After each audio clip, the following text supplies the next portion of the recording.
Okay, nate ntwala omukisa guno okwebaza okubanga okyagoberera Muzungu David Kadongo kamo music analyst mbadde ndudde okulabikirako mu kamera naye kyaddaki nate ndabise nkusaba ongoberere ku YouTube, Facebook, TikTok. Gwe ayagala ennyimba eza Kadongo kamo onsanga kasubi ku basooka kwa Vula Stage ku tterekero lyaffe erya emboozi ya Kadongo kamo Music Library and History Center Kadongo kamo Music Hall of Fame weeri okubeera nga tugezaako okutereka ebintu bino through Kadongo kamo Heritage Center and Music Hall of Fame Kikaya College and Vocational School webali okubeera nga ebintu bino bikutuukako. Twinex International ne St. Michael Education Center ekiwanga mukono nabo webali ne baganda bange bentambula nabo mu nsonga zino nga Muzeeyi Kabyanzo okuva ku Baba TV Baba Radio ejjinja.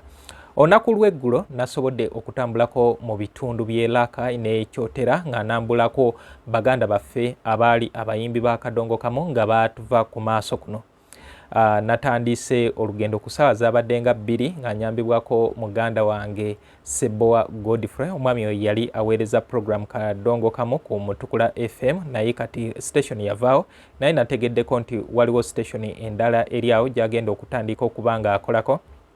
So yanfunidde omuntu eyantambuzizza kilometers zino zaaweze ziringa kunuukiriza nga 3 kubanga twatandikidde Kabonera ne tuva Kabonera ne tweyongerayo paka Kajaga ewa Ssaalongo Kiwanuka Fiina ate ne tulujjaawo ne tugenda Nabigassa Kalimira ewa Geoffrey Mukungu Malayika ne tuveeyo ne tusala ne tudda Kaliisizo ne tugende Rwankoni ewaziikibwa Moses Balongo then eyo gye twavudde era ne tudda kino Kaliisizo ate ne tugenda Rutoma gye baziika Francis Bukenya. Olugendo lwange nalambuddeko abagenzi ba mirundi 4. Owookutaano twabadde tulina okugattako Prince Juko Mawanda naye tekyasobose olugendo luwanvu kumpi nga lujjula gatta zino zonna ate nga tulina kuddayo ate mabega so ekyo kya mulundi oguddako ndowooza na Kanjako Mariam yayimba balance naye wendiba nzizeeyo ngenda kubeera nga nambulayoko awo ndikyalirako ndowooza ne mukadde waffe Vincent Muwonge. So olugendo lwange nalutandise ne Ssaalongo Kiwanuka Fiina. Amanya amatuufu yali ye Ssaalongo Kiwanuka Fred naye twali twamukazaako erya Fiina olw'oluyimba lwe olwa Fiina. Ssaalongo yafa 2021 kati gye myaka 23 bukyanga atuva ku maaso. Yaziikibwa ku kyalo Kajaga nga yali azaalibwa omugenzi Mutasingwa John ne Namuli Maria. Ono baazaalibwa abaana 15 obudde buno basigaddewo abaana 3. Charles Waligo yasigala ku kika ku lujja yaaliwo then ne baganda be 2 omuwala omu n'omulenzi omulala omu. Ssaalongo yaleka abaana bali 3 abalongo babirye Nassaka Barbara ne Lusiba Kato Kent. Oyo Lusiba Kato John Kent muyimbi naye agezaako okubanga akola omulimu kitaawe gwe yali akola. Then ne wabeerawo ne Waligo Rogers. Ssaalongo Kiwanuka Fiina natuuseewo embeera twetaaga okubeera abantu bano nga tusitukiramu wotuuka gye baabateeka ekyamazima embeera tewoomya nakabululu. Then wenavudde awo nagenze ewa Geoffrey Mukungu Malayika Nabigassa ku kyalo Kalimira. Geoffrey Mukungu Malayika yakuyimbira oluyimba ejjini lya Mombasa. Geoffrey Mukungu yafiira ku myaka gyali 33 yazaalibwa 1969 yafa 2002 yafiira awo Nateete yali wa muganda we Akireo Kiwanda. Ono azaalibwa omugenzi Yowaana Semakula n'omukyala Nalongo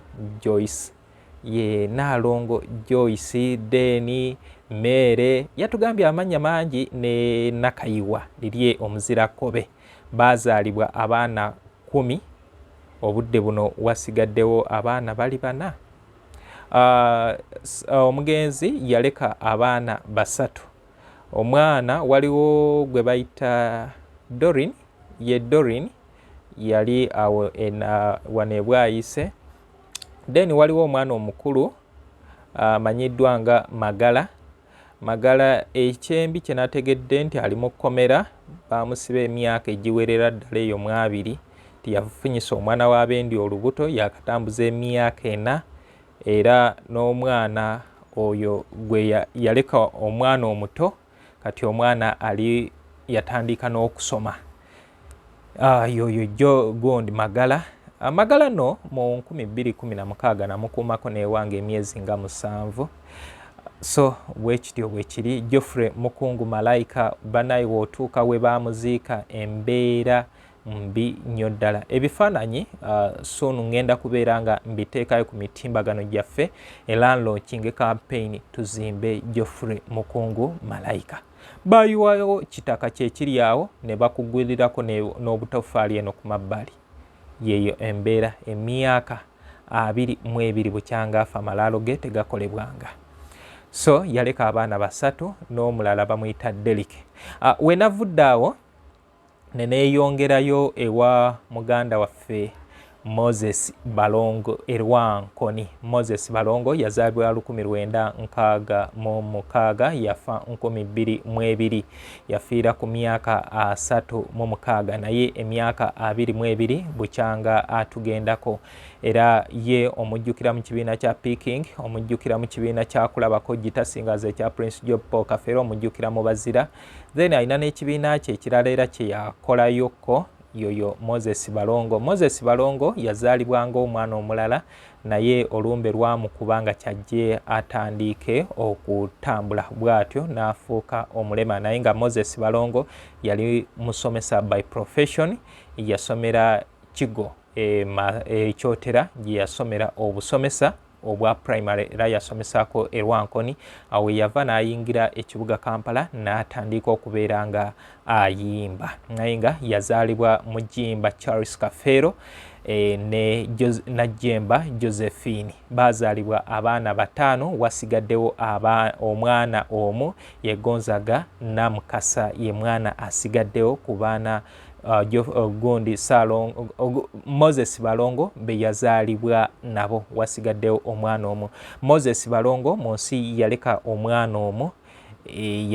omwana omu ow'obuwala Nakayinga Viola, naye ekirungi nti naye yatuleetera omuzukulu. So omuzukulu wa Moses Balongo ye naye atandise okubanga ayimba, naye nga Moses Balongo ojja mujjukira ku nnyimba ngo emibiri gifuuka omwera nnyumba, abalunzi, ebitamiiza, twandifunye naye abo. Yali musajja musunyu wa ndongo, yali muyiiya.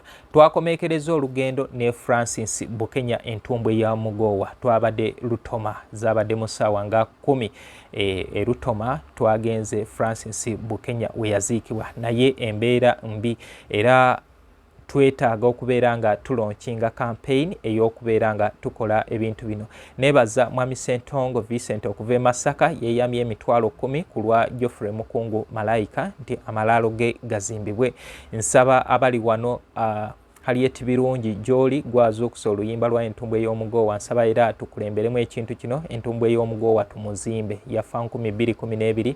Omwami oyo yali mu kibiina kya Matendo Demonstration School, n'ava Matendo Demonstration School n'ayingira Matendo Promoted Singers, gye yava n'agenda mu Nantalabika n'agendako ne mu Zebra Associated Singers, era yoyo eyayimba oluyimba bamulyasooka original version, audio iye. Kati bana abalala ne bajja ne bakola, naye nga oyo ye yazaalibwa omwana omu ku taata we, ku maama we yazaalibwa omwana omu, ku taata yazaalibwa omwana omu ng'amuzaalibwa mu maama we, then ye teyaleka mwana mu nsi. Francis Bukenya teyaleka mwana yena ku nsi. Kale olwo lwe lugendo lwange bwe ntyo bwe natambudde. Nkusaba ngoberera ku Facebook, YouTube, TikTok, followinga, subscribinga. Gwe ayagala ennyimba zino ez'akadongo kamu jangu onsanga e Kasubi ku basooka kwa Vula Stage. Tulina okole ebintu bingi we tubanga tuli bakuzuukusa kadongo kamu, tuwerekereze tutambule n'abantu abatambula. Nsaba omulanga ogutakungula banayi tuzimbe Geoffrey Mukungu Malayika, tuzimbe Francis Bukenya, Ssaalongo Kiwanuka Fiina, amalaalo gaabwe mutuukawo ekyamazima gali mu mbeera mbi. Nze Muzungu David.